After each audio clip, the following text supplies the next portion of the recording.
Hello everyone, स्वागत है आपका नवदीक्षा एजुकेशन पर। आज हमारी क्लास फिफ्थ है ना, परसेंटेज की। आई होप आपने पुरानी क्लास लगा ली होगी, लेकिन मुझे लग नहीं रहा है क्योंकि थर्ड क्लास में काफ़ी कम, फोर्थ क्लास काफ़ी कम बच्चों ने लगाई है। तो ध्यान रखो कि अगर आप मेरे साथ में ही चलते रहोगे, जैसे जिस दिन मैं क्लास ले रहा हूँ उसी दिन आप क्लास देख लो और साथ ही साथ नोट्स बनाओ ना, तो आपको ज़्यादा बेनिफिट होगा। एग्ज़ाम के पहले आपका सिलेबस भी हो जाएगा, आपकी प्रैक्टिस भी हो जाएगी।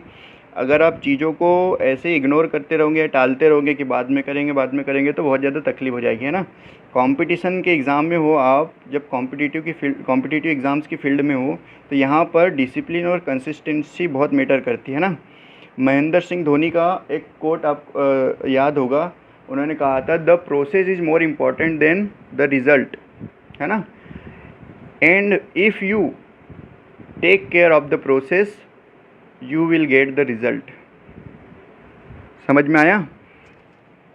आपको डेली कंसिस्टेंसी के साथ में क्वेश्चन के मतलब क्लास के नोट्स भी बनाना है, क्वेश्चन की प्रैक्टिस भी करना है। अगर कोई डाउट आता है तो कमेंट में बताना भी है आपको, है ना। और एक क्वेश्चन अगर एक बार में समझ नहीं आ रहा तो उसको 2 बार देखो। भाई ये ना करना कि बस क्लास चल रही है देख लिए हो गई, साथ ही साथ पेन चलाते रहना है आपको, है ना। खुद सॉल्व करके देखना है, वीडियो को रोक दो बीच में। आपको तो काफ़ी बेनिफिट है ऑनलाइन में, है ना। आप थोड़ी स्पीड कम भी कर सकते हो, बढ़ा भी सकते हो, या फिर जिस टाइप से भी करना है, लेकिन रेगुलर रहो। अदरवाइज़ अगर सोचो कि ऐसे ही चल जाएगा काम, तो वो मुश्किल है ना। क्लास तो हमारा लेने का काम, हम तो क्लास लेंगे ही, और क्लास तो आपकी चलती रहेगी। बस वही है कि अगर आप सीरियस नहीं होंगे तो नुकसान आपका है। और एक बात का विशेष ध्यान रखिए, क्लास को ज़्यादा से ज़्यादा अपने दोस्तों के बीच में, है ना, जो भी आप अगर कोई लाइब्रेरी में हो तो लाइब्रेरी के ग्रुप में भेज दो, व्हाट्सअप टेलीग्राम ग्रुप में, और दोस्तों को ज़्यादा से ज़्यादा इस क्लास को शेयर करो। अगर उनको पसंद आती है तो बोलना कंटिन्यू कर लीजिए क्लास, नहीं आती है तो फिर तो बहुत सारे टीचर है ही। बाकी आप ज़्यादातर स्टूडेंट तक पहुंचने में हमारी भी हेल्प करो, क्लास को शेयर कर दो, है ना। ठीक है, तो चलते फिर। कल मैंने आपको ये परसेंटेज का बोला था, स्क्रीनशॉट ले लो और याद कर लेना। दशमलव में बोला था, कितने लोगों ने याद किया और कितने लोगों ने याद नहीं किया? बिना इसके काम नहीं चलेगा भाई। क्या पुरानी क्लास में आप देख भी चुके हो, याद कर लो। और मैंने बोला था अगर ये याद हो जाता है तो हम आगे और ऐड कर देंगे, तो ये देखो आप इसमें भी ऐड कर दिया। तो यहाँ तक आपको याद होना चाहिए, है ना। परसेंटेज में वैल्यूज़ पता होना चाहिए, लेकिन डेसिमल वाली भी, मिश्र भिन्न वाली तो आपने पहले याद कर ली है, डेसिमल वाली भी आप याद कर लो, ठीक है, क्योंकि बहुत टाइम बच जाता है हमारे एग्ज़ाम में। तो चलो फिर आज के क्लास के क्वेश्चंस पर चलते हैं। चलिए, तो फिर आज की क्लास का पहला क्वेश्चन देखते हैं। कल एक क्वेश्चन छोड़ा था क्या मैंने? हाँ, इसी टाइप एक क्वेश्चन छोड़ा था, देखते हैं वो पहले करते हैं, है ना। हाँ, ये क्वेश्चन ठीक है। क्वेश्चन क्या है?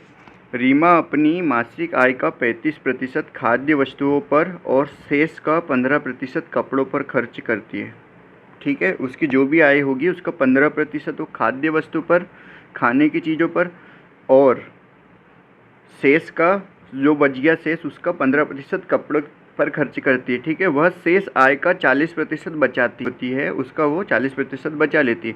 यदि उसका मासिक वेतन 27,500 है तो वह प्रति माह कितनी बचत करती है? ध्यान रखो, इस टाइप के क्वेश्चन, है ना, भर भर क्या है, इस बार भी रेलवे में भी और एसएससी में भी ये क्वेश्चन आते हैं, है ना।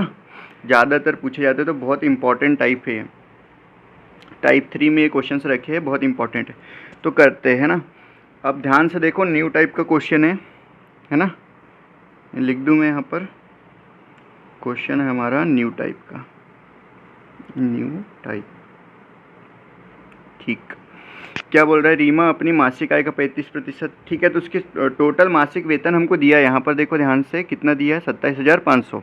तो 27,500 हमारे पास दिया हुआ है उसका मासिक वेतन। अब उसमें से खर्च करेगी ना, जो उसके पास आय होगी, उसकी इनकम होगी, उसी का खर्च करेगी। तो 35% खाने पर खर्च कर रही रीमा, है ना। तो 35% की फ्रैक्शन वैल्यू क्या होती है? बताओ। 7/20 ऐसे निकालोगे, 7/20 फ्रैक्शन वैल्यू। तो डायरेक्ट लिख दूँ मैं यहाँ पर, 35% की निकाल के भी बता दिया, क्या डाउट ना हो। 7/20 20। अब मुझे ये बताओ 7/20 उसने खर्च किया है, 35% मतलब 35% उसने क्या किया है, ये वाला पेन ले लेते हैं, 35% उसने खर्च किया है ना, तो बचाया कितना होगा भाई? बचाने के लिए मल्टीप्लाइंग फैक्टर कितना होगा भाई? इस 20 में से इसने 7 खर्च कर दिया, तो बचाया कितना 20 में से? अरे मल्टीप्लाइंग फैक्टर क्या आएगा, 20 में से कितना बचाया इसने? 13 बचाया ना, 20 में 7 घटा दो, 13/20 बचाया। तो हम यहाँ पर शेष निकाल रहे हैं ना, उसकी बचत निकाल रहे कितनी हुई। ठीक है, 35% खर्च किया तो उसकी बचत कितनी होगी आय में से? 13/20। ठीक, अब आगे देखो, 15% तो कपड़ों पर खर्च करती है। ठीक है, तो खर्च उसने कपड़े पे 15% किया, तो 15% की फ्रैक्शन वैल्यू कितनी होती है बताओ? 3/20 है ना। तो यहाँ मल्टीप्लाइंग फैक्टर कितना हो जाएगा? अगर हम शेष निकालेंगे तो 17/20, तो वो यहाँ मल्टीप्लाई करेंगे 17/20 से। ठीक है, अब आगे देखो, आगे क्या बोला? शेष आय का मतलब ये जितनी भी बच रही है आय, इसका 40% बचाती है ना, तो 40% बचाती है। ठीक है, ये शेष आय का 40% बचाती है। 40% की फ्रैक्शन वैल्यू कितनी होती है? 40% की फ्रैक्शन वैल्यू होती है 2/5। अब इससे मल्टीप्लाई करेंगे 2/5। कई लोग यहाँ पर गलती कर देते हैं, वो क्या करते हैं, यहाँ भी वो निकालेंगे सेविंग, हाँ मल्टीप्लाइंग फैक्टर 3/5 निकालें। मेरे भाई यहाँ पर ये नहीं कहा है, यहाँ पर कहा है कि उसकी जो अब टोटल इनकम में से जो बची खर्च करने के बाद उसका शेष जो बचा है उसका 40% बचाते। 40% की फ्रैक्शन वैल्यू 2/5, तो 2/5 से यहाँ मल्टीप्लाई कर लेंगे। अब इसको सॉल्व कर लेंगे ना, 2 जीरो से ये दोनों जीरो कट गए, 5 से इसको कैंसिल कर दो, 5m 25, 5m 25, तो हमारे पास कितना आ गया? 55 मल्टीप्लाई 13 इंटू 17 इंटू 2/4, या फिर ये 2 को पहले ही कैंसिल कर दो ना, ये 2 से ये 2 कैंसिल, तो अपॉन में कितना आएगा? 2। ठीक है, मल्टीप्लाई करो। ठीक है, तो हम मल्टीप्लाई करते, पहाड़े याद है ना 13 और 17 के, अगर याद हो तो जल्दी हो जाएगा। तो यहाँ पर 13 पंचे 65 के 5 हासिल गए 6, 13 पंचे 65 और 6 कितने हो गए भैया? 71 मल्टीप्लाई बाय 17/2, तो मल्टीप्लाई कर दो इसका भी यहाँ पर। 17 पंचे 85 के 5 हासिल गए 8, 17 एकम 17 और 8 कितने हो जाएंगे?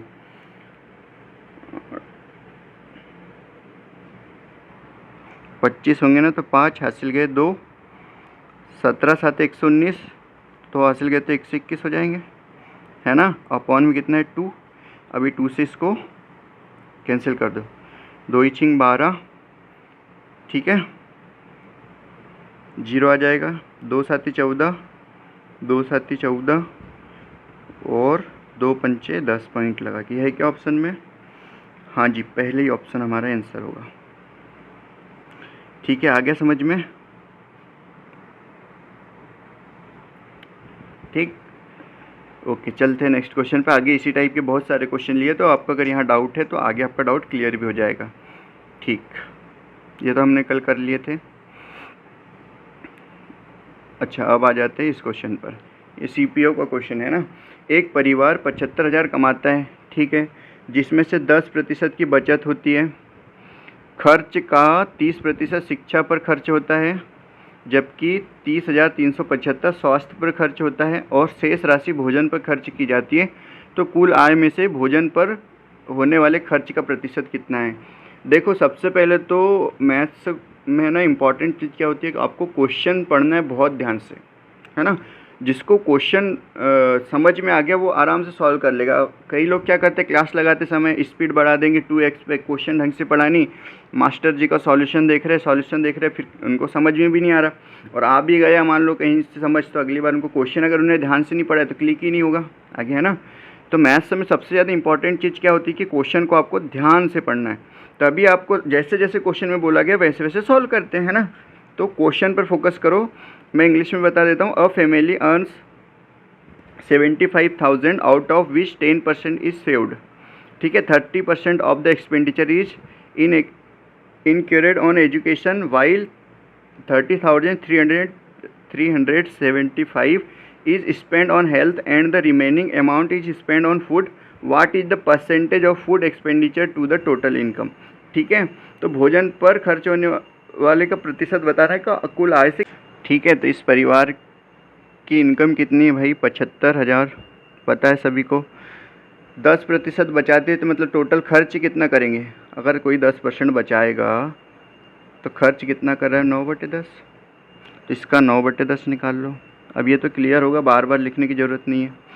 अब मल्टीप्लाई, ध्यान से देखो, खर्च का ये टोटल खर्च आया तुम्हारा, एक खर्च आया। खर्च का 30% शिक्षा पर खर्च होता है, जबकि 30,375 स्वास्थ्य पर खर्च होता है ना। तो यहाँ पर ध्यान रखो भाई कि हमको बोला खर्च का 30% शिक्षा पर खर्च होता है। खर्च होने के बाद बची राशि कितनी? 7/, एक सेकंड, 30 हाँ 7/10, क्योंकि 30% की वैल्यू कितनी होती है? 3/10। तो यहाँ 7/10 आएगा। ठीक है, ओके।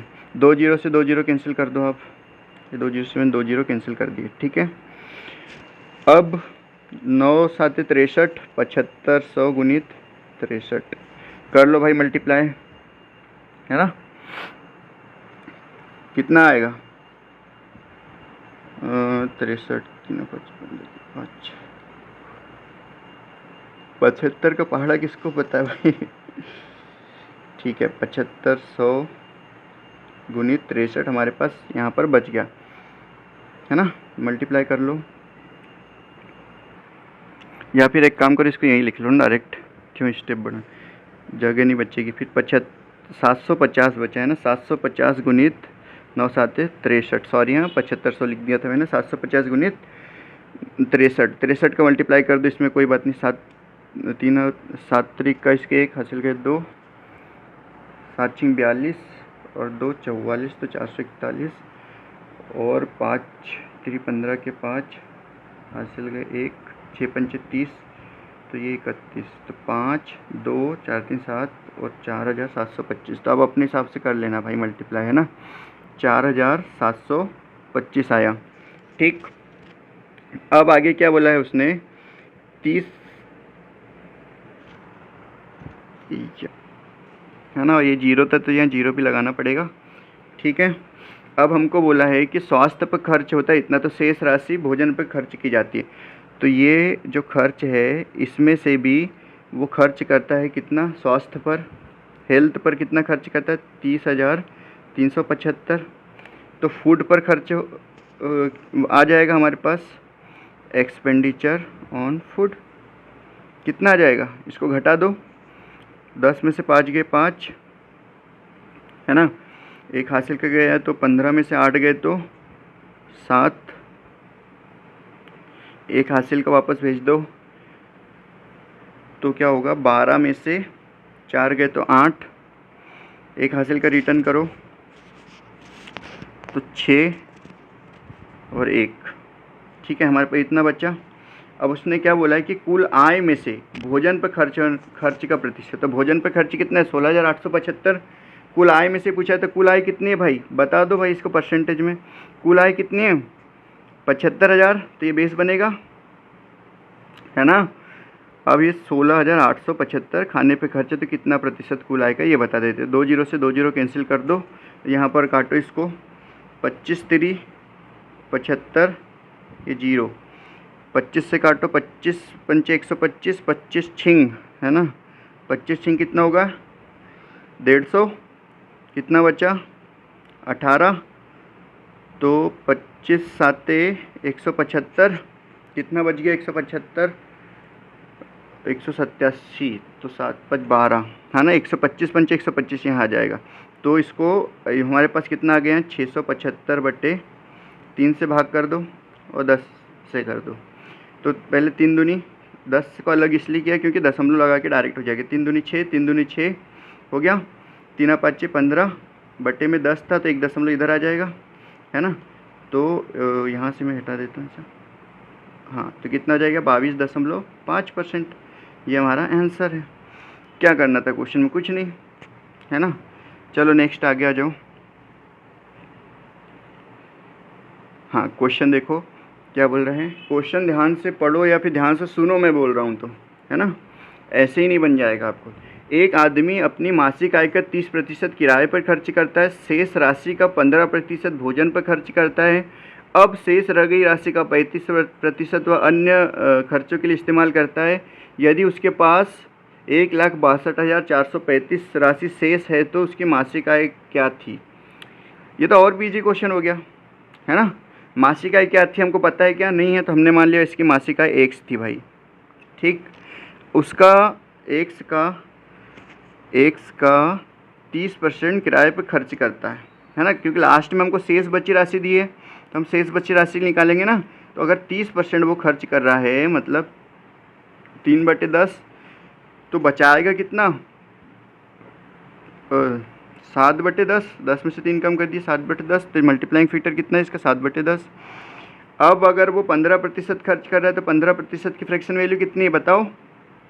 कितने बार बता दिया फिर भी आप लोगों को याद नहीं है, बहुत महान हो, है ना। 3/20 होता है तो 17/20 आ जाएगा यहाँ पर सेविंग, ठीक है। अब वो बोल रहा है कि शेष रह गई राशि का 35%, तो 35% की फ्रैक्शन वैल्यू अभी यूज़ करी थी इसके पहले के क्वेश्चन में, है ना। तो 7/20 होता है, तो बचाएगा कितना 13/20, ठीक है। ये सब तो यूनिट में, लेकिन दिया कितना है यहाँ पर, एक सेकेंड, हाँ 1,62,000, 1 लाख बचा उसके पास शेष 1,62,435, ठीक है भाई। अब कुछ नहीं, क्वेश्चन कैलकुलेटिव कर दिया, बाकी कुछ भी नहीं। अगर यहाँ तुमको पहाड़े याद है तो और भी ईजी हो गया, है ना। सीधे 17 से काट दो या 13 से काट दो, जहाँ तक मुझे लग रहा है दोनों से कटेगा ये, है ना। ठीक है, तब 13 से इसको काट देते हैं ना। 13 एकम 13, कितना बच्चा भाई 3/32 है तो 13 दूनी 26, फिर बच गया 6, 64 है तो 13 चौक 52, है ना। और फिर बचा 12, 123 से 13 नाम 117, फिर बचा कितना 6, 13 पंचे 65, ये आराम से कट गया, है ना। अब इसको 17 से काट दो, 17 से काटो, 17 का पहाड़ा याद है आपको, 17 साथ कितना होता है 119, तो ये 5 59, 17 तेरी 51, 8 बज गए 85, 17 पंचे 85, पहाड़े याद कर लो फटाफट, है ना। 20 तक तो एटलीस्ट याद होना चाहिए, उसके बिना आप सोचोगे कि आपको सवाल बनेंगे और आप जल्दी करोगे तो पॉसिबल नहीं, है ना। कोई ऐसा मतलब ऐसा कोई चमत्कार नहीं होगा कि डायरेक्ट काट दो या फिर ऐसी कोई मेथड बता दो चमत्कार कि आपको कैलकुलेशन ही नहीं करना पड़े आंसर आ जाए, ऐसा कुछ नहीं। इसलिए आपको पहाड़े तो याद होना ही चाहिए, ठीक है। अभी 7 से भी कट रहा है तो काट दो इसको यहीं पर, 7 एकम 7, 0 7 5 35, ठीक है। अब हमारे पास क्या बचा, ये बटे में सब तो उधर जाके क्रॉस हो जाएगा, मल्टीप्लाई 105 गुणित 10 गुणित 20 गुणित 20, ये डायरेक्ट भी लिख सकता था मैं 4,000, है ना। लेकिन अब ठीक है, ये आप लिख लो यार, यहाँ पर ये स्टेप नहीं भी लिखो तो चलेगा पेपर में, ये 4,000 हो जाएगा, ठीक है। अब मल्टीप्लाई कर दो 4 से, इसको 4 पंचे 20 के शून्य हासिल गए 2, तो यहाँ पर 4 शून्य 2, 4 एकम 4, तो ये आ गया, हाँ 3 0 लगेंगे क्या, ठीक है 4,20,000। उसकी मासिक आय क्या थी 4,20,000। देखा भाई, ये भी आईटी में लगता है ना रुपये आंसर, ठीक है 20 का आंसर होगा। ओके चलिए नेक्स्ट क्वेश्चन पर। ओके ठीक, अब देखते हैं अगला क्वेश्चन। क्वेश्चन हमारा, एक पिता अपनी मासिक आय का 8% अपने दोनों बेटे को पॉकेट मनी के रूप में देता है, ठीक है। बड़े बेटे को दोनों बेटों को दी जाने वाली कुल राशि का 85% मिलता है, वह राशि का 90% खर्च करता है और 17 रुपये बचाता है। पिता की मासिक आय कितनी। ये क्वेश्चन भी इम्पॉर्टेंट है, आते हैं कई लोग फंसते हैं। इंपॉर्टेंट इन द सेंस कि इसको 2 बार करना है आपको, है ना।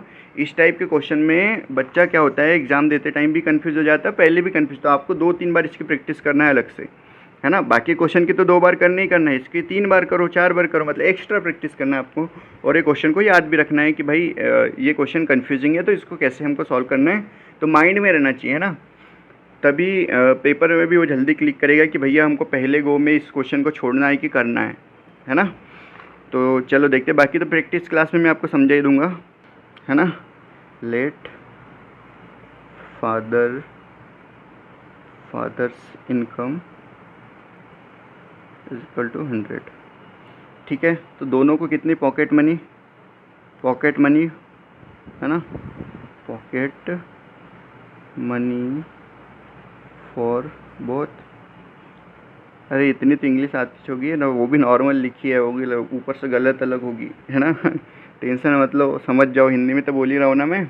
इंग्लिश मीडियम वालों को बड़ी तकलीफ होती है। लेट फादर्स इनकम हमने 100 मान ली, तो पॉकेट मनी दोनों को कितने दे रहे हैं वो, 100 का 8% कितना होगा, 8 रुपये दे रहा है। आगे बोल रहा है बड़े बेटे को, दोनों बेटों को दी जाने वाली कुल राशि, तो बड़े बेटे के लिए क्या बोल रहा है, 85% कुल राशि का, तो मतलब 8 दोनों को मिल रहा है 8, इसका 85% बटे 100। आगे वो बोल रहा है वह राशि का 90% खर्च करता है। तो भाई अगर और 17 बचाता है तो 90% खर्च है, तो 90 की फ्रैक्शन वैल्यू 9/10, है ना। तो कितना बचाएगा, कितना, ये खर्च अगर इतना कर रहा है तो बचाएगा ये 1/10, 10 में से 9 गए तो 1/10, तो यहाँ मल्टीप्लाई करेंगे 1/10। अब ये किसकी वैल्यू है, 17 रुपये की। हाँ ना भाई, ये बचा रहा है यूनिट में, तो इस ये यूनिट में बचा रहा है कितना, 17 रुपये। तो यहाँ यूनिट में निकालो पहले इसकी वैल्यू, है ना। 8 पंचे 40 के शून्य हासिल गए 4, 8 80 80 64, तो ये आ जाएगा 68, 168/10,000। ये कितने की वैल्यू है, 17 की। कोई बात नहीं, 0 से 0 काट दो। अब यहाँ 0.2 स्थान इधर आ जाएगा यहाँ पर, तो 0.68 किसकी वैल्यू होगी, 17। ये यूनिट में है ना, यूनिट में आ रहा है, इतना समझ जाओ यार, अब हर चीज़ को लिखना नहीं पड़ता, ठीक है। तो हमको अब 100 यूनिट की वैल्यू निकालना है ना, क्योंकि 100 यूनिट मानी थी हमने। फादर की इनकम पूछा भी क्या है, फादर की इनकम ही पूछा है ना, तो 100 की वैल्यू निकालना है, 100 यूनिट की वैल्यू, तो कितना हो जाएगा, 17/0.68 गुणित 100, ठीक है। अब सॉल्व कर लो इसको, आ जाएगा आपका रुपए में। ठीक है, ये दशमलव हटा दिया तो 2 जीरो इधर बढ़ा दिए, ठीक है। 17 चौक कितना होता है, 68, पहाड़े याद है, 4 दूनी 8, 4 पंचे 20, और ये 2 जीरो, तो 2500। 2500 ऑप्शन में है क्या, हाँ ये है डी ऑप्शन, तो डी ऑप्शन हमारा क्या होगा आंसर। किसी क्वेश्चन को रिपीट करना होगा तो कमेंट में बता देना, नेक्स्ट क्लास में रिपीट कर देंगे। और डेली मेरे साथ में क्लास लगाओ और नोट्स बनाओ, है ना आप लोग। ऐसा नहीं कि भाई क्लास आज हुई है और अब 4 दिन बाद देख रहे हो, ठीक। अब ये देखो लेटेस्ट क्वेश्चन है रेलवे का, मैंने बोला था ना भर के क्वेश्चन आए इस टाइप के रेलवे में भी, और आएंगे भी अभी आगे, इसलिए ज़्यादा क्वेश्चन रखे इस टाइप के। क्वेश्चन क्या है, स्वर्णा का खर्चा उसकी बचत से 125% अधिक है। अच्छा, ये कल कराया था क्वेश्चन उस टाइप का, है ना, ठीक है। तो अब देखता हूँ मैं किसको किसको बनते हैं ये क्वेश्चन, है ना। जिसने पढ़ा होगा उसी को बनेंगे, एक बार में समझ में आएगा, क्योंकि मैं अब इसको इतना डीप में नहीं बताऊँगा, क्योंकि कल हम इसका कॉन्सेप्ट कर चुके। तो स्वर्णा का खर्चा इसकी बचत से 125% अधिक है ना। तो खर्च उसकी बचत से, तो उसका खर्च हमने कितना मान लिया, उसका खर्च 125% अधिक है, तो उसकी बचत हम मान लेंगे, सेविंग हमने मान ली कितनी है भाई, 100, है ना। तो सेविंग हमने 100 मान ली, तो एक्सपेंडिचर कितना है, 125% अधिक है ना, तो 125% अधिक होगा 100 में, तो 225% हो जाएगा। सीधी सीधी बात है, 225 आ जाएगा प्रतिशत। ये प्रतिशत का देखो पढ़ाते पढ़ाते ना बोल देते प्रतिशत इधर उधर, बाकी आप समझ जाया करो, फ्लो में हो जाता है। ये सेविंग हमारी 100 है, तो हमारे एक्सपेंडिचर 125% बढ़ा, तो 225 हो गया। अब हमारी इनकम कितनी होगी, कॉमन सेंस लगाओ ना, अगर हम 100 रुपये बचाते हैं और 225 रुपये खर्च करते हैं तो हमारे पास कितने रुपए रहे होंगे, है ना, 325, दोनों को जोड़ देंगे, तो यही फार्मूला भी था कल, ठीक है। कल की क्लास रिवाइज कर लो, जिसको अगर नहीं आ रहा हो समझ में। तो यदि उसके खर्च में 6% की कमी होती है, तो सीधे से बताओ खर्च में 6%, ये उसका खर्च, इसमें 6% की कमी करना है, 6% की यहाँ पर लिखते हैं, 6% की हमको कमी करना है, ठीक है भाई। इसका मतलब इसका मल्टीप्लाइंग फैक्टर कितना होगा, 94/100 से मल्टीप्लाई कर देंगे तो यहाँ आ जाएगा, कमी करने के बाद जितना आएगा, ठीक है। अभी आगे देखो क्या बोला है, उसकी बचत में 26.5% की बढ़ोतरी होती है। यहाँ इसने ईजी कर दिया, बचत में 26.5% की वृद्धि, बचत में वृद्धि करो 26.5% की। कई लोग ये 26.5 देकर डर जाएंगे, भाई यहाँ पर 100 है ना, तो कोई दिक्कत ही नहीं है आपको, 26.5%। अब मैं अलग से निकाल के बताऊँ क्या, 100 का 26.5% बढ़ोतरी होती है ना, मतलब 126,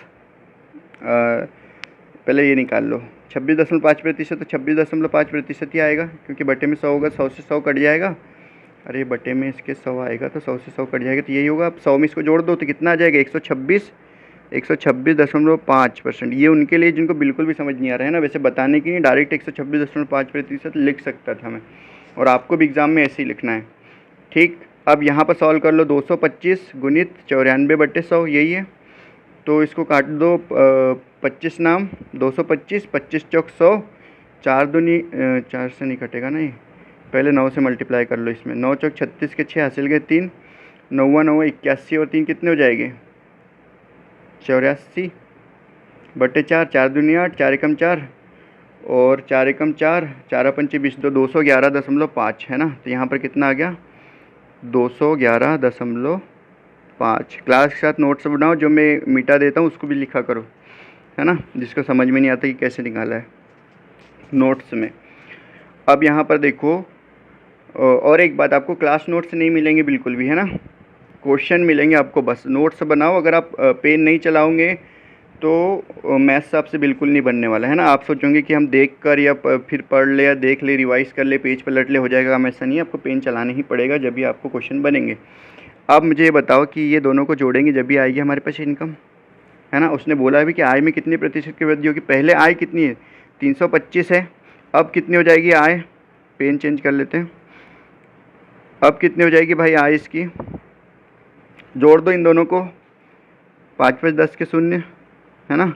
एक हासिल का गया, 6 7 और 1 8 और 2 और 1 3, 2 और 1 3, 338। ठीक है, तो 5 5 10, 6 7 1 8, ओके। अब यहाँ पे कितना बढ़ा है देखो, 325 से और 338 में 8 5 13, है ना। 13 की बढ़ोतरी हुई है कितने पे 325 पे, परसेंटेज में निकालना है 100, तो हल कर लो इसको। ठीक है, मैं इसको काट देता हूँ यहाँ पर। 25 से 25 चौक 100, 25 से कम 25, कितना बचा 12, 25 पंच 125, नहीं 25 से कम 25, 7 बचे ना, 25 3 75, 13 से ये 13 कट गया, तो हमारे पास कितना गया 4% हमारा आंसर आ गया, है ना। इजी, कल करे थे इस टाइप के क्वेश्चन, ये भी इम्पॉर्टेंट है, इसके पहले जो टाइप करा है वो भी इम्पॉर्टेंट है ना। ठीक, ये क्या है, हो गया ये आंसर इसका 4। चले नेक्स्ट क्वेश्चन पर, लेटेस्ट क्वेश्चन है रेलवे का। नेक्स्ट क्वेश्चन करते हैं। क्वेश्चन क्या बोल रहा है, प्रकाश अपने वेतन का 27% बच्चों की शिक्षा पर खर्च करता है और 4% एक विशेष महीने में एक ट्रस्ट को दान करता है। वह इन दोनों मदों पर 3038 रुपये खर्च करता है, तो उस महीने का उसका कुल वेतन कितना होगा। देखो ये क्वेश्चन तो बहुत ही ज़्यादा इजी है, और इसको देख के आपको, अभी तो हमने टफ क्वेश्चन करे, इसको देख के आपको समझ में आ जाना चाहिए कि इसको क्या करना। वन लाइनर क्वेश्चन है, वन लाइनर क्वेश्चन है, ध्यान से देखो, है ना। जिसने ध्यान से पूरी क्लास लगाई होगी उसने अभी आंसर ला भी लिया होगा, है ना। जितनी देर मैंने क्वेश्चन पढ़ा उतनी देर में उसका आंसर आ गया होगा। क्यों, क्योंकि इसका वेतन हमने मान लिया कितना 100%, हमने उसका वेतन क्या मान लिया, कुल वेतन लेट इनकम या फिर सैलरी लिखा ना, टोटल से लेट टोटल सैलरी कितनी है उसकी 100, तो 100 में से 27% खर्च करता है किस पर, वो शिक्षा पर। 100 का 27% 27 ही होगा, और ये भी लिखने की आवश्यकता नहीं पर बता रहा हूँ मैं, 4% एक विशेष महीने में एक ट्रस्ट को दान करता है, ये भी खर्च ही कर रहा है, 4% तो 4 ही होगा 100 का। तो टोटल कितना दान किया उसने, टोटल उसने दान किया इतने रुपए में, ये यूनिट में दान किया, ये किसमें यूनिट में, और टोटल उसने खर्च किया ना, खर्च किया मतलब दान दिया, बातें की है 3038। ठीक है, ये जोड़ दो इसको, कितना होगा 31 यूनिट की वैल्यू 3038, तो एक यूनिट की वैल्यू कितनी हो जाएगी ये भी निकालना नहीं है, डायरेक्ट काट लो और 100 से गुना कर दो, आंसर आ जाएगा। बट अब पूरा बता ही देता हूँ मैं एक यूनिट की वैल्यू कितनी हो जाएगी यहाँ पर 3038/31, है ना। 31 से काटो, 4 बार में तो ज़्यादा हो जाएगा, तो 3 बार में लेते हैं, 3 कम नहीं अभी 4 3 कहाँ कर रहा हूँ मैं, यहाँ पर ध्यान दो, हाँ 9 बार में 9 9 27, है ना। क्योंकि अगर हम 10 बार में लेंगे तो ये 310 ज़्यादा हो जाएगा, तो 9 बार में लिया तो 269, कितना बचा भाई यहाँ पर ध्यान से देखो, 24 बचा, है ना। 248, 248 है, तो अगर मैं 31 में 8 का गुना करूँ, 8 का 8 3 24, हाँ तो ये 98 बार में कटेगा। तो 100 की वैल्यू निकालना है, उसकी सैलरी बताना, 100 मानी थी, 100 की वैल्यू निकालना है, तो 98 गुणित 100, 98 गुणित 100 है ना। तो कितना आ गया, 9800 रुपये। ये आ गया हमारा आंसर। अब एक स्टेप में कैसे करना था मैं यहाँ दिखाता हूँ आपको, है ना। मन में आपने 100 मान लिया, आपने 100 मन में मान लिया, इसकी टोटल इनकम, टोटल सैलरी कितनी है, 100 है, 27% खर्च करता है, 4% इस पर खर्च कर रहा है, टोटल कितना होगा 31%, और टोटल खर्च हमको रुपए में दिया, तो 31 से 30 और 38 को भाग दे दो तो वो कट जाता है 98 बार में। यहाँ डायरेक्ट ऐसे लिखते हैं, अब 31 30 38, तो 31, अरे यार ये क्या है, 30 38, ठीक है, 31 से इसको काट दिया आपने, कितने बार में, 98 बार में, ठीक है। तब 100 की वैल्यू निकालना था, तो 9800 डायरेक्ट आंसर, तो इतना लिखना था पेपर में, ये भी नहीं लिख, यहीं काटा 98 बार में, मन में सोच लिया क्या 100% के लिए तो 2 जीरो यहाँ लग जाएंगे, तो ऑप्शन में देखा ये है आंसर, तो सीधे डायरेक्ट आंसर लगा दो। ये अप्रोच एग्जाम में करना, ये तो सिर्फ इतना सारा लिखा है समझाने के लिए, है ना। बाकी प्रैक्टिस क्लास में हम ऐसे ही करेंगे, ऐसे ही, है ना। तो क्लास अच्छे से लगाओ, तब प्रैक्टिस क्लास समझ में आएगी आपको, है ना। ठीक है, तो चलते हैं अब नेक्स्ट क्वेश्चन पर। ओके चलो, अगला क्वेश्चन क्या है भाई, ये क्वेश्चन भी बहुत इम्पोर्टेंट है ना, क्योंकि ऐसे क्वेश्चन में बहुत सारे बच्चे फंसते हैं, बहुत ही सारे बच्चे फंसते हैं, और ये पुरानी टेक्निक लगा लगा के क्वेश्चन को करते हैं और उनका आंसर आएगा ही नहीं आएगा, है ना। मैं बता भी देता हूँ कि कैसे फंसेंगे और कैसे इसको हल करना है, ठीक है। सबसे पहले हमको बोला है कि एक परिवार की मासिक आय कितनी भाई, 20 मासिक आय का 20% घर के किराए पर खर्च करता है, तो मासिक आय हमने मान ली भाई इसकी 100, मासिक आय हम कितनी मान लेंगे, 100 इसकी मासिक आय, ठीक। शेष राशि में से परिवार 50% घरेलू खर्च, और शेष राशि में से बोल रहा है, तो अब देखो 20% इसने घर के किराए पर खर्च कर दिया, तो बचा कितना इसके पास, टोटल 100 है, 20 इसने खर्च कर दिया, तो इसके पास शेष कितना है 80, 20 इसने क्या किया खर्च, तो शेष कितना बचा इसके पास 80। अब बोल रहा है शेष राशि में से, यहाँ ध्यान रखना कि सिर्फ इस राशि में से बोल रहा है, वो शेष राशि में से मतलब 80% में से, जो 80 है हमारे पास इसमें से, है ना। तो शेष राशि में से परिवार 50% घरेलू खर्च और 20% बच्चों की शिक्षा पर खर्च करता है। इसका 50% कितना हो जाएगा घरेलू खर्च पर, इसका 50% निकाल लो 40, और इसका निकाल लो यहाँ पर 20% शिक्षा पर खर्च करता है ना। तो 20% की फ्रैक्शन वैल्यू 1/5, तो 5 से इसमें भाग दे दो 80 में, है ना, 16, ठीक आ गया। अब क्या बोल रहा है आगे, यदि ऐसा करने के बाद परिवार की मासिक बचत खर्च करता है, तो टोटल कितना हो गया भाई, ये 56, 80 में से घटा दो 56 को, कितना बच गया इसके पास, 4 60 2 24, तो ये जो 24 है इसकी वैल्यू कितनी दी यहाँ पर 6600, है ना। तो 6 चक 24, यहाँ 1100,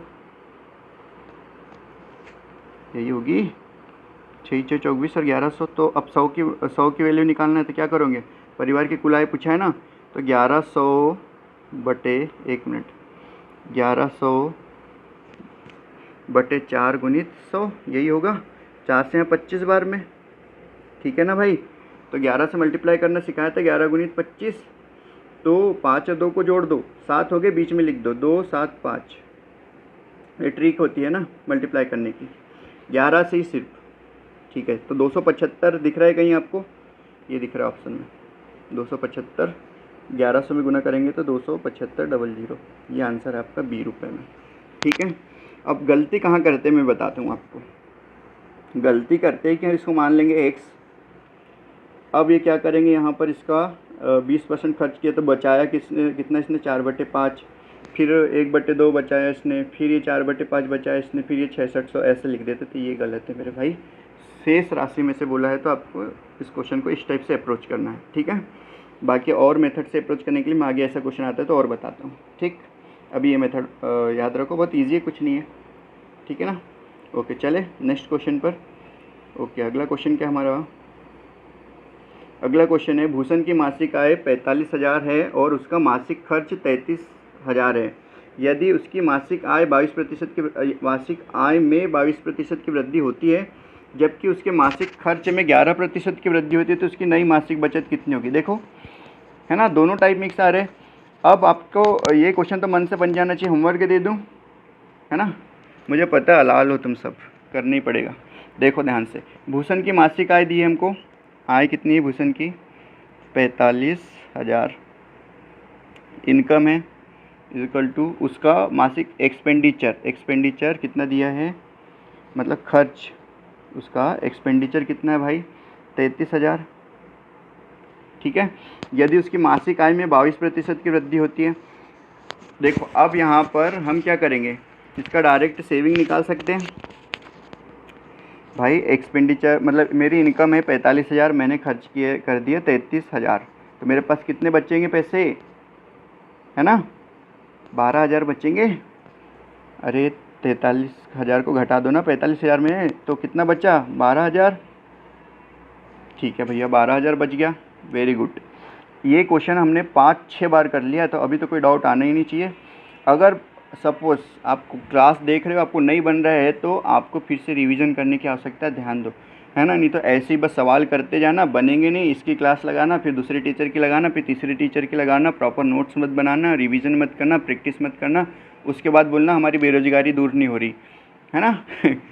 तो एक ही बार पढ़ो, लेकिन अच्छे से पढ़ो, ठीक। और मैं पूरे क्वेश्चन करा रहा हूँ आपको, और बार बार ये लिए भी इसलिए है कि आपका रिवीजन हो जाए प्रॉपर, है ना। यदि, और ये क्वेश्चन आते हैं याद रखना, यदि, और मुझे पता है चुनाव वाले सवालों का आपको बहुत इंतज़ार है, वो भी जल्दी आएंगे अभी आगे, है ना, नेक्स्ट क्लास में। यहाँ देखो, यदि उसकी मासिक आय में 22% की वृद्धि होती है, ठीक है भैया, आय में 22% की वृद्धि मतलब 122/100 की वृद्धि कर देंगे, ठीक है। जबकि उसके मासिक खर्च में 11% की वृद्धि होती है, तो खर्च में 11% मतलब 111/100 की वृद्धि हो रही है। कर दो इसमें मल्टीप्लाई भाई, 2 जीरो से 2 जीरो कट जाएगा, तो यहाँ पर आएगा 45 गुणित 122, अरे 450 गुणित 122 आएगा, ठीक है, बराबर 330 गुणित 111। क्यों, क्योंकि ये जीरो, देखो मैं बताता हूँ इस पेन से, ये जीरो से ये जीरो कैंसिल हो गया, ये जीरो से ये जीरो कैंसिल हो गया, अलग से करने की जगह हम यहीं कर ले रहे, तो हमारे पास बचा कितना, 450, और गुने में कितना है 122, वैसे ही हमें 330 गुणित 111 गुने में, ठीक है। अब हम इनको और सॉल्व कर लेते हैं, कितना आएगा मल्टीप्लाई करने के बाद भाई, करो, 45 दूनी 90 के शून्य, हासिल गए 9, 45 दूनी 90 के शून्य, 45 दूनी 90 99, है ना, हासिल का 9 जोड़ा था, हासिल के 9, 45 कम 45, तो 45, एक जीरो पहले से था, इसको लगा देते हैं। 45 में 9 जोड़ दो, कितना हो जाएगा, 54, हाँ, तो 54 900 54900, यहाँ कितना आएगा 54900, इसको सॉल्व करने के बाद, ठीक है। यहाँ पर कितना हो जाएगा भाई, 3 हासिल गए 3, 6 हासिल गए 3, 36 3 0, ठीक है।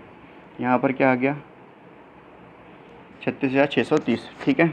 अब बताओ सेविंग क्या होगी, मेरे पास पैसे है 54,900, मैंने खर्च कर दिए 36,630, तो मेरे पास कितने बचे मेरे भाई, कितने बचे बताओ, घटा दो इन दोनों को,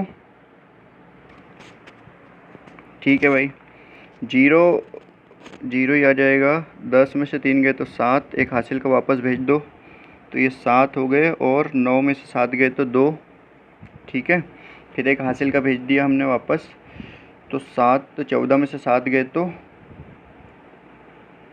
14 में से 7 गए तो 7, हासिल का भेजने की आवश्यकता थी क्या,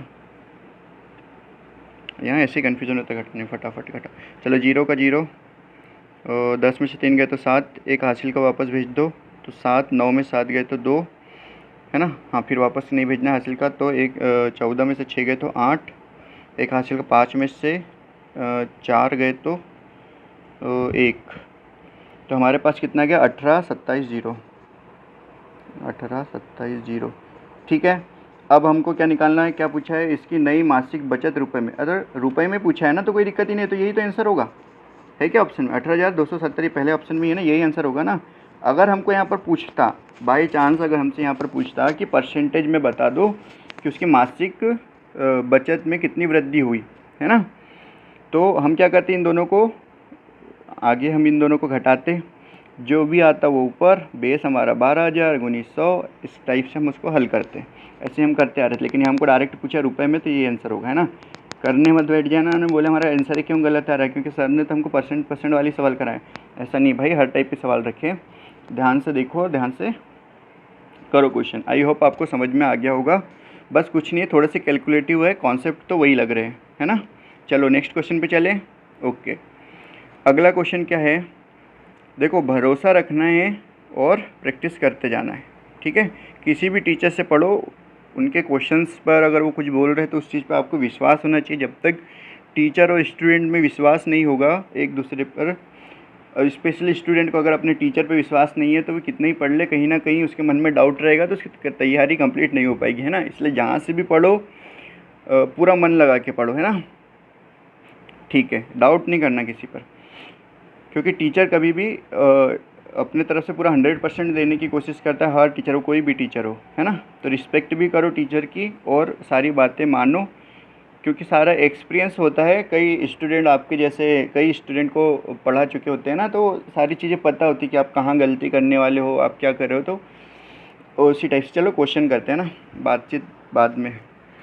एक व्यक्ति की मासिक आय 80,000 थी और उसका मासिक खर्च 45,000 था। अगले वर्ष उसकी आय 16% बढ़ी, उसका खर्च 8% बढ़ गया, तो उसकी बचत में प्रतिशत वृद्धि ज्ञात करो। चलो वहाँ रुपए में पूछा था, यहाँ पर बचत में प्रतिशत वृद्धि पूछा है, कर लेते, सेम क्वेश्चन है, फटाफट करो। चलो मासिक आय कितनी दी है, पेन चेंज, मासिक आय दी हमको 80,000, मासिक आय दी हमको 80,000, और उसका मासिक खर्च, खर्च कितना है भाई 45,000, ठीक है। अगले वर्ष उसकी आय 16%, अच्छा तो फिर सेविंग कितनी होगी, ये इनकम है, ये एक्सपेंडिचर है, तो सेविंग कितनी होगी यहाँ से हम निकाल सकते हैं। तो घटा लो इन दोनों को, सेविंग आ जाएगी 80,000 में से 45,000 घटा लो, तो 35,000 आ जाएगा, 35,000 आ जाएगा, ठीक है। अब हमको बोला है कि अगले वर्ष उसकी आय में 16% की वृद्धि हुई, मतलब 116। अब मैं डायरेक्ट लिखने लग गया हूँ, है ना। पिछले क्वेश्चन में आपको बता दिया था कि मल्टीप्लाइंग फैक्टर कैसे आता है। 116, एक मिनट पेन, 116/100, ठीक है। अब इसमें मल्टीप्लाई कर देंगे तो यहाँ पर हमारा आ जाएगा। आगे क्या बोल रहा है क्वेश्चन में, उसका खर्च 8%, मतलब ये बढ़ेगा 108/100 से, ठीक है। 2 जीरो से, ये इस पेन से बताता हूँ, इस 2 जीरो से ये 2 जीरो कैंसिल हो गए, 800 गुणित 116 है, तो 8 का गुना कर दो 116 में, कितना हो जाएगा 800 है, तो 2 जीरो तो पहले लगा दो, 8 छिंग 48 के 8 हासिल गए 4, 8 एकम 8 4 12 के 2 हासिल गए 1, 8 एकम 8 और 1 9, ठीक है, ये आ गया इजिकल टू। अब यहाँ पर भी ये 2 जीरो कैंसिल हो जाएंगे, ये जीरो से ये 2 जीरो, 450 में हमको 108 का गुना करना है, तो यहाँ तो करके देख लेते हैं भाई। 450 में हम 108 का गुना करेंगे, ठीक है। तो 45 से डायरेक्ट कर दो, एक जीरो लगाना है, लास्ट में जीरो लगा दिया, 45 से कम 45, अपने हिसाब से मल्टीप्लाई कर लेना है ना, 45 शून्य शून्य, 45 आठे कितना हो जाएगा 45 आठे 8 पंचे 40 के शून्य हासिल गए 4, 8 चौक 32 और 4 कितने 36, 360, तो ये 0065384 48,600 है ना। तो यहाँ पर कितना आ गया 48,600,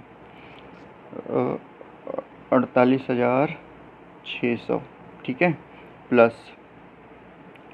अब मुझे ये बताओ कि सेविंग क्या होगी, सॉरी, है ना, यहाँ सेविंग क्या होगी इनकी, माइनस करके निकाल लो। 0 0, 8 में से 6 गए तो 2, है ना, और 12 में से 8 गए तो 4, और एक हासिल का भेज दो इधर, 5, 9 में से 5 गए तो 4, यही बचा। अब आपको बताना है परसेंटेज में, अगर उसने सिर्फ रुपए में पूछा होता तो ये हमारा आंसर होता।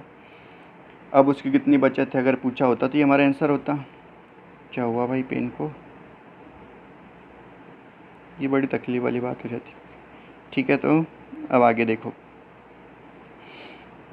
कितना बचेगा इन दोनों में, कितना बड़ा है ये, है ना, प्रतिशत वृद्धि बताना है। 35,000 से 44,200 हो गया, तो 5 40,000 और 4 9,200, 9,200 ये बड़ा है, 9,200। इसको और अलग पेन से लिखते हैं,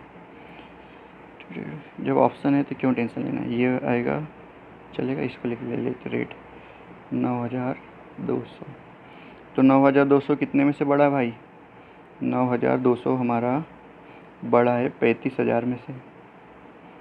100 का मल्टीप्लाई करेंगे परसेंटेज में निकालने के लिए, 2 जीरो से 2 जीरो कट गए, 1 जीरो से 1 जीरो कट गया। अब 35 से काट दो, कटेगा क्या, दशमलव में आ रहा है ना, तो 5 से काटो। 5 7 35, 5 एकम 5 है ना, 5 8 40, 5 को 20, तो हमारे पास कितना है 184/7। तो 7 दूनी 14, 7 दूनी 14, 2 24 है ना, 7 तेरी 21, 7 दूनी 14, 4 बचे ना, 7 छिंग 42 होगा, हाँ 7 छिंग 42 और 2 बच गए, तो फिर 20 होगा, तो 7 दूनी 14, तो ये ऑप्शन दिख रहा है, यही आंसर होगा, ये हमारा क्या होगा आंसर। ओके ठीक, चले नेक्स्ट क्वेश्चन पर। चलो अगला क्वेश्चन देखो क्या बोल रहा है। राज की आय 45,000 है और उसका व्यय 33,000 है। यदि उसकी आय में 20% और व्यय में 12% की वृद्धि की जाए तो बचत में कितने प्रतिशत की वृद्धि होगी। देखो सेम टाइप का क्वेश्चन है, बहुत इंपॉर्टेंट है, इसलिए बार बार सेम टाइप का क्वेश्चन करा रहा हूँ मैं। जब मैं करा सकता हूँ इतने क्वेश्चन, तो आप सोचो कितने प्रैक्टिस कर सकते हैं ना, आपको तो एग्जाम देना है, तो मैं जितने क्वेश्चन करा रहा हूँ उससे डबल आपको प्रैक्टिस करना है ना। इस टाइप के क्वेश्चन आप किसी बुक से निकाल सकते हो, उसको सॉल्व कर सकते हैं, या फिर मैं आपको और एक सीट प्रैक्टिस सीट प्रोवाइड करूँगा, तो उससे प्रैक्टिस कर लेना। चलो तो राज की आय कितनी दी है, अब तो ये क्वेश्चन आराम से बन जाएंगे आपसे। राज की आय कितनी दी है 45,000, उसका व्यय कितना है भाई 33,000, ठीक है। यदि उसकी आय में 20% और व्यय में 12% की वृद्धि कर दी जाए तो क्या होगा। तो भैया यहाँ पर सेविंग बता दो, आप यहाँ अपने डायरेक्ट सेविंग निकाल सकते हो ना। ये क्या है इसकी इनकम, ये एक्सपेंडिचर, तो ये सेविंग कितनी हो जाएगी इसकी 33 घटा दो 45 में से, अरे घटाओ भाई 12,000। इस टाइप क्वेश्चन कर लिया है क्या, चलो कर लेते, फिर भी कोई दिक्कत नहीं, रिवीजन ही हो जाएगा। 12,000 रिपीट भी होता है तो कोई दिक्कत नहीं, डबल प्रैक्टिस हो जाएगी, है ना। अब यहाँ पर बोला है कि उसकी आय में 20% की वृद्धि कर दो। यहाँ पर आय में 20% की वृद्धि, 20% का फ्रैक्शन वैल्यू तो 1/5 पता है आपको। वृद्धि करना है तो मल्टीप्लाइंग फैक्टर 6/5, तो यहाँ मल्टीप्लाई करेंगे 6/5 से, ठीक है। अब आगे क्या बोल रहे हैं, उसके व्यय में 12% की वृद्धि करनी है, एक्सपेंडिचर में 12% की वृद्धि करना है, तो 112/100 कर दो, ठीक है। जहाँ फ्रैक्शन वैल्यू याद नहीं तो ऐसे लिख दिया करो 100 में प्लस करके, ठीक। या फिर तुम काट भी सकते हो इसको, काटना चाहो तो। वैसे यहाँ 2 जीरो से 2 जीरो कटेगा तो ऐसे ही रखो तो बेहतर है, ये 2 जीरो से 2 जीरो वैसे ही कट जाएगा, तो 330 का गुना 112 में करना है वहाँ पर, है ना। और यहाँ पर 5 से काट दो, यहाँ अलग से लिख के बता देता हूँ, 45,000 में 6/5 है तो 5 से काट दो, 5 नाम 45, 9,000, 9 छिंग 54, तो 54,000 आ गया यहाँ पर, बढ़ के 54,000 बराबर। अब यहाँ पर भी इसके लिए अलग से हल करके बताते हैं, 33 गुणित 112/100, यही होगा, 2 जीरो से 2 जीरो कट गया। अब भैया 33 का मल्टीप्लाई करना है इसमें, है ना, तो 33 से कम 33, 33 कम 33 की 3 हासिल गए 3, 33 दूनी 66 के 6 हासिल गए 6, 6 6 3 9, 3 3 6 और 3 3 6 9 6, ठीक है। 2 जीरो कटते 1 जीरो बचा था तो 1 जीरो यहाँ लगा दिया, ठीक है। तो यहाँ पर आ गया 36,960। तो अब सेविंग कितनी होगी भाई, तो इन दोनों को 54,000 में से इसको घटा देंगे ना। मेरे इनकम 54,000 है, मेरा एक्सपेंडिचर है 36,960, तो बचा कितना मेरे पास, हाँ भाई बताओ बचा कितना घटा दो, तो घटाते हैं जीरो का, 1 मिनट, जीरो का जीरो, और 10 में से 6 गए तो 4, एक हासिल को वापस कर दिया, है ना। 10 में से 6 गए तो 4 हासिल को वापस कर दिया, तो 10 में से 10 गया, जीरो, एक हासिल को वापस कर दो, तो 7, तो 14 में 7 गए तो 7, फिर एक हासिल का वापस कर दो, 17,040। तो कितना हो जाएगा ये, इन दोनों का डिफरेंस कितना है, इन दोनों का डिफरेंस कितना है भाई बताओ फटाक से, ये है 5,040, ठीक है। तो प्रतिशत वृद्धि बताना था हमको सेविंग में, तो 5,040 कितने पे, 12,000 पे, गुणित 100, 2 जीरो से 2 जीरो कैंसिल कर दो, है ना, और ये 1 जीरो से 1 जीरो कैंसिल हो जाएगा, 12 का भाग दे दो, 12 चौक 48, 12 चौक 48, 12 दूनी 24, तो ये कितना आ गया 42% आंसर ऑप्शन में है क्या, आ गया ना 42%। तो अब ये क्वेश्चन इजी लगने लग गए होंगे आई होप, है ना। अगर अभी भी इजी नहीं लग रहे हैं क्वेश्चन या फिर डाउट ही आ रहा है, कुछ हो रहा है, तो रिवीजन करो भाई, बिल्कुल रिवीजन की आपको ज़रूरत है।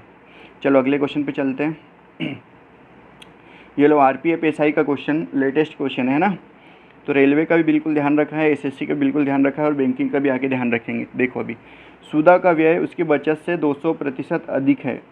सुधा का व्यय उसकी बचत से, तो उसकी बचत कितनी मान लेंगे भाई, उसकी बचत कितनी मानी मैंने, पेन चेंज, ब्लैक का यूज़ आज कम किया है ना, ब्लैक का करते। उसकी बचत हमने सेविंग मान ली, उसकी स्टार्ट में लिख दो सेविंग, मैंने क्या मान ली उसकी 100 है।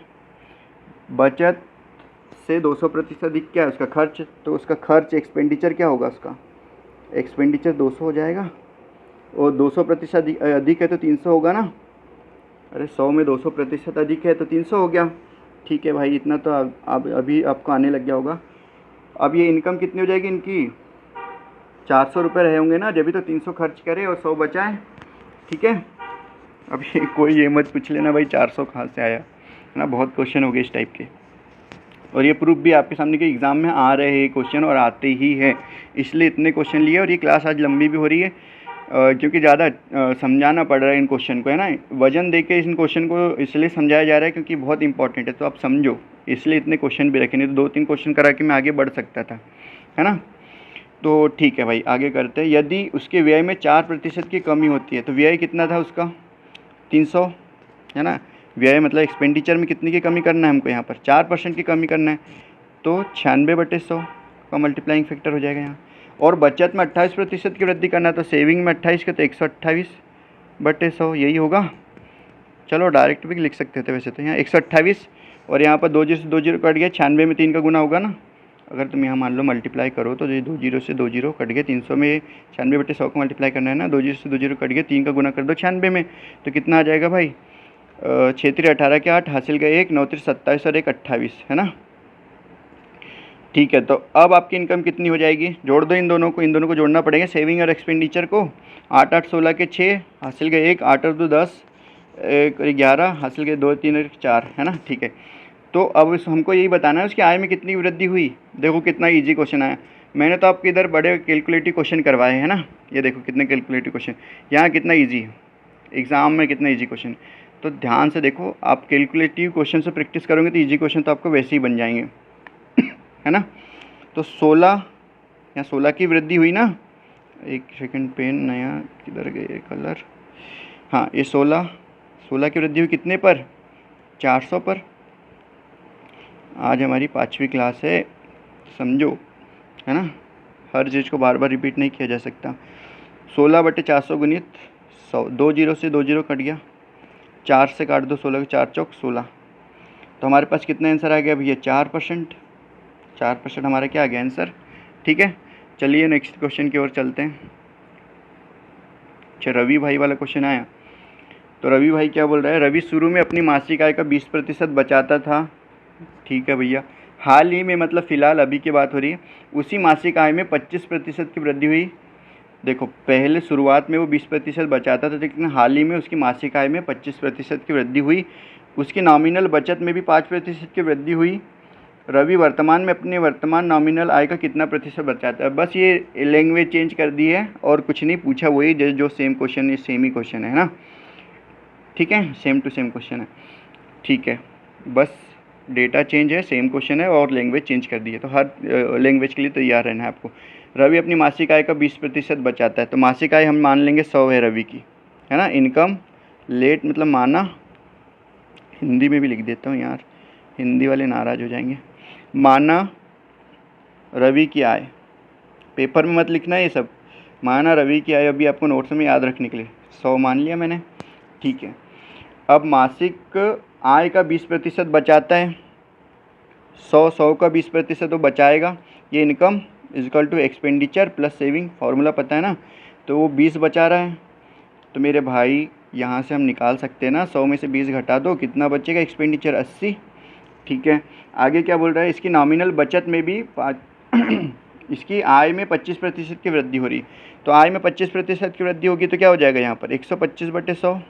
डायरेक्ट 125 लिख सकते थे यहाँ पर, बट जिसको डाउट है तो उसका डाउट भी क्लियर हो जाएगा। डायरेक्ट यहाँ आ जाएगा 125, ठीक है, बराबर। अब वो क्या बोल रहा है, उसकी बचत में 5% की वृद्धि हो रही है। बचत में 5% की वृद्धि कर दो भाई, तो 105/100 यही होगा। 20 गुणित 105/100, 1 0 से 1 0 कट गया, 2 पंचे 10, 5 एकम 5, 5 दूनी 10, 5 एकम 5, तो कितना आ गया 21 आ गया। 5% बढ़ाएंगे तो 20 का 5% कितना होता है 1, तो यहाँ पर कितना हो गया ये 21 प्लस। तो अब मेरे को बता दो भाई तुम एक्सपेंडिचर कितना होगा, ये 0 है ना, एक्सपेंडिचर कितना हो जाएगा बताओ। 125 में से 21 घटा दो तो कितना हो जाएगा 104, है ना, 104 हो जाएगा, 104। अब बता दो इसके रवि के वर्तमान में अपनी वर्तमान नॉमिनल आय का कितना प्रतिशत बचाता है। देखो ध्यान से देखो, लास्ट में क्या बोला, what percentage of his present nominal income does Ravi currently save. हाँ जी, तो पूछा क्या है, ध्यान दो ना, वर्तमान में। देखो यहाँ लैंग्वेज में फंसा रहा है, कुछ नहीं कर रहा। देखो रवि वर्तमान में अपनी वर्तमान नॉमिनल आय का कितना प्रतिशत बचाता है, तो हमको पुराने पे ध्यान नहीं देना, हमको अभी प्रेजेंट वाले पे ध्यान देना है, वर्तमान वाले पे, इस पर ध्यान देना है ना, ठीक है। तो फोकस यहाँ रखो। वो बोलता है कि अभी उसकी आय कितनी है भाई, उसकी आय है अभी हमारे पास 125, तो उसमें से कितना बचा रहा है वो, उसकी सेविंग कितनी है 21 गुणित 100। ये लो, यहाँ लैंग्वेज चेंज कर दी तो भी तो आपसे बन गया ना, कॉन्सेप्ट तो सेम है ना। तो हर लैंग्वेज और किस टाइप से वो घुमा के पूछ सकता है आपको, और किस टाइप से और क्वेश्चन क्रिएट कर सकता है, तो सारे क्वेश्चन रखे हैं ना। तो आप इस कंटेंट पे पूरा भरोसा रखो, और क्वेश्चन ये सीट को ही आपको 3-4 बार लगाना है। मैं आपको गारंटी देता हूँ कि आपके एग्ज़ाम में इन क्वेश्चन से बाहर कोई क्वेश्चन, इन क्वेश्चन से बाहर कोई क्वेश्चन तो आएगा ही नहीं, और कॉन्सेप्ट सेम रहेंगे, बस जस्ट लैंग्वेज या फिर थोड़ा बहुत वो चेंज कर देंगे, क्या बोलते हैं उसको, डेटा चेंज कर देंगे, है ना। इसको कैंसिल करो, चलो 25 चौक 100, 25 पंचे 125, है ना। तो कितना आ जाएगा, 4 से गुना कर दो 21 में, 84/5, तो 5 एकम 5, और 5 7 35 से ज़्यादा को 34 से, क्योंकि तो 5 6 का 30, है ना, और 5 8 40 दशमलव लगा के 5 8 40, तो 16.8% इसका आंसर आया, ठीक है ना। यहाँ कुछ नहीं था, आपको यहाँ पर प्रेजेंट बोला था, what percentage of his present nominal income does Ravi currently save, है ना। अभी उसकी इनकम 125 से बचाता कितना है वो 21, तो 125 में से 21 बचा रहा है, तो कितना परसेंट है, तो 100 का मल्टीप्लाई कर देंगे, 21/125 गुणित 100, आगे हमारे पास इनसे 16.8%। आई थिंक आपको क्वेश्चन क्लियर है। चले अगले क्वेश्चन पर, ओके। चलो नेक्स्ट क्वेश्चन क्या है भैया, चलो पेट्रोल पंप चलते हैं ना, क्योंकि गाड़ी में पेट्रोल वैसे भी कम हो गया।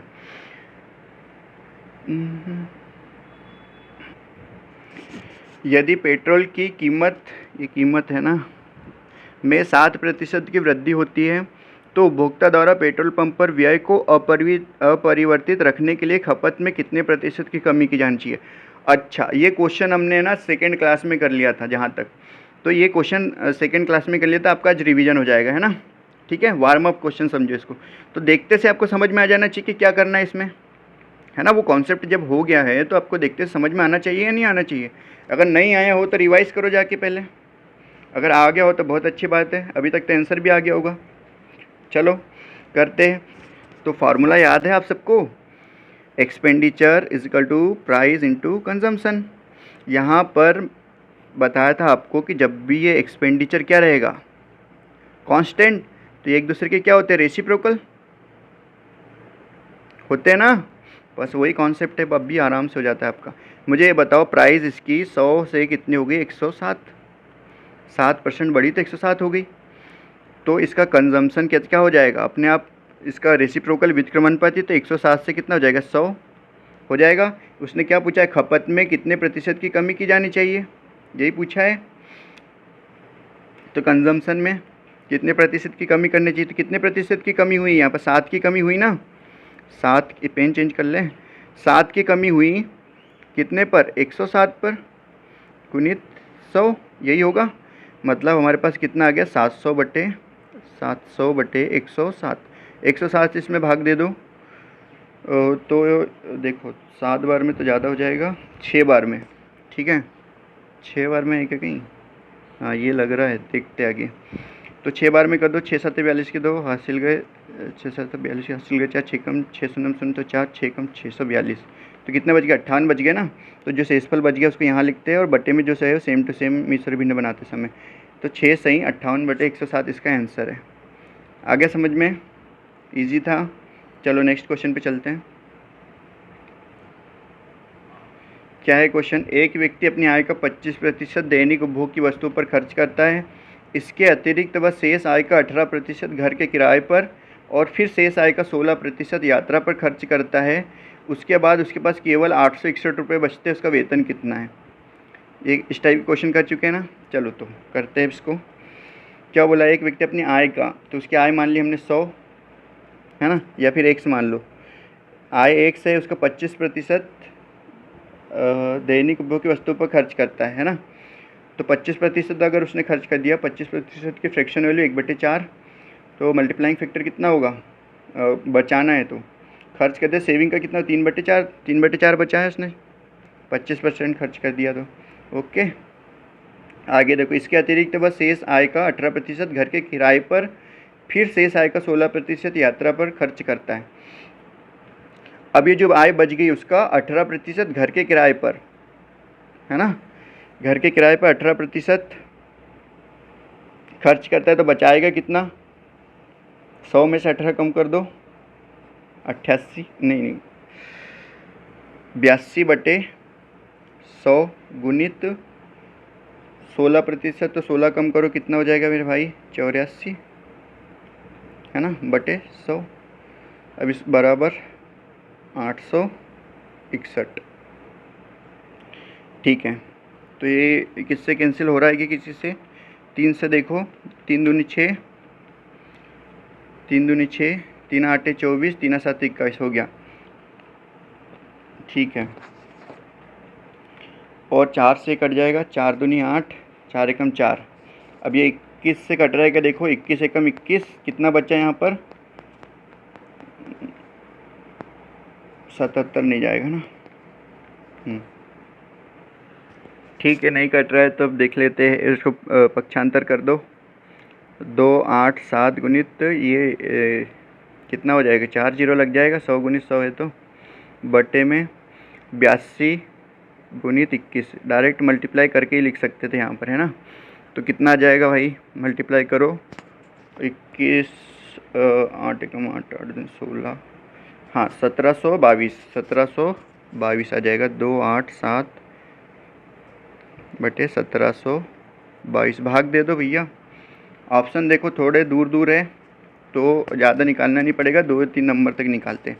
17 अगर मान लो 17 हाँ एक बार में तो आएगा ही आएगा, तो 2870 से 0 में से 1722 घटा दो, 10 में से 2 गए 8, एक हासिल का वापस कर दो, 10 में से 3 गए, सॉरी 7 में से 3 गए तो कितना बचा? 4, और 8 में से 7 गए तो 1, 2 में से 1 गए तो 1, 1148 में तो नहीं आएगा, इसलिए हमको एक जीरो बढ़ाना पड़ेगा यहाँ पर, है ना।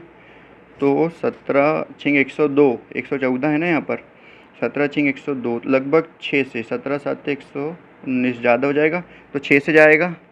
तो यहाँ पर देख लो 6 वाला ऑप्शन यही है, और पूरा भाग देख देना भाई, चले जाएगा, है ना। बस देने की वैसे आवश्यकता ही नहीं, 6% इसका आंसर होगा। ठीक है, तो काट दो ऐसे। तो है सेम कॉन्सेप्ट पर, है ना। क्वेश्चन कितने घुमा फिरा के पूछ ले आपसे बन जाना चाहिए। ठीक, चले नेक्स्ट क्वेश्चन पर। चलो अगला क्वेश्चन क्या है? समिता की आय का 65% भैरव की आय के 91% के बराबर है। यदि समिता की आय उसकी वर्तमान आय से 1500 अधिक होती और भैरव की आय उसकी वर्तमान आय से 500 अधिक होती, तो समिता और भैरव की आय का अनुपात 3:2 होता है। समिता और भैरव की वास्तविक और संयुक्त आय कितनी है? ठीक है, तो फिर आज लग रहा है 1 घंटे हो गए लगभग। तो ये क्वेश्चन होमवर्क है आपका, है ना। इसका आंसर कमेंट में दो, नहीं बनता है तो कल से यहीं से क्लास हम कंटिन्यू करते हैं। ओके। और जिसने टेलीग्राम ग्रुप ज्वाइन नहीं किया, कृपया ग्रुप ज्वाइन कर लो और अपने दोस्तों के साथ क्लास को ज़रूर शेयर करो, है ना। ज़्यादा से ज़्यादा स्टूडेंट तक पहुंचने में हमारी भी मदद करो। और व्हाट्सअप ग्रुप हो जाए या टेलीग्राम ग्रुप, तो आप वहां पर बिल्कुल वीडियो को सेंड करिए, उन्हें बताइए कि हमारे भैया है या सर जो पढ़ा रहे हैं, आप एक बार क्लास देख लो, अगर समझ में आता है तो कंटिन्यू करो, है ना। ठीक है, तो okay, thank you so much. मिलते हैं कल नई क्लास के साथ, रिवीजन करते रहिएगा।